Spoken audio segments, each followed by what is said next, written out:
हम लोग बात कर रहे हैं question number 23 accounting equation book DK Goyal edition question 23। Started business with cash and goods. Business start किया, 50,000 रुपये कैश लगाया और कुछ सामान भी था वो भी बिजनेस में लगा दिया। इसका मतलब ओनर्स इन्वेस्टमेंट 80 हो गया। इसको हम कैपिटल कहते हैं, ओनर्स इक्विटी भी बोलते हैं। Purchase goods for cash ₹30,000 and on credit from Karan. हमने 50,000 रुपये का माल खरीदा है, 30,000 का पेमेंट हमने नकद कर दिया और 20 का पेमेंट हमने नहीं करा, करण से उधार खरीदा है। तो स्टॉक हमारे पास में आ गया 50,000, कैश गया सिर्फ 30,000।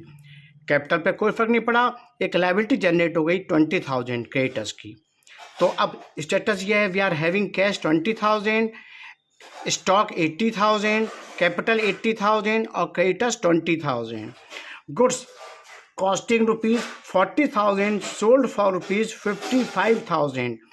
हमने वो सामान जो 40,000 रुपये का खरीदा था वो हमने 55 का बेच दिया। तो स्टॉक कम हुआ 40 का और कैश हमारे पास में आ गया 55,000 और there is a profit for us ₹15,000। Profit capital में ऐड हो जाता है। तो 20 थे, 55 और आ गए, 75 हो गए। स्टॉक 80 था, 40 बिक गया, 40 रह गया। कैपिटल 80 थी, 15 कम हो गए, 15 प्लस होकर के 95 हो गई और क्रेडिटर्स 20,000 के हो गए हैं।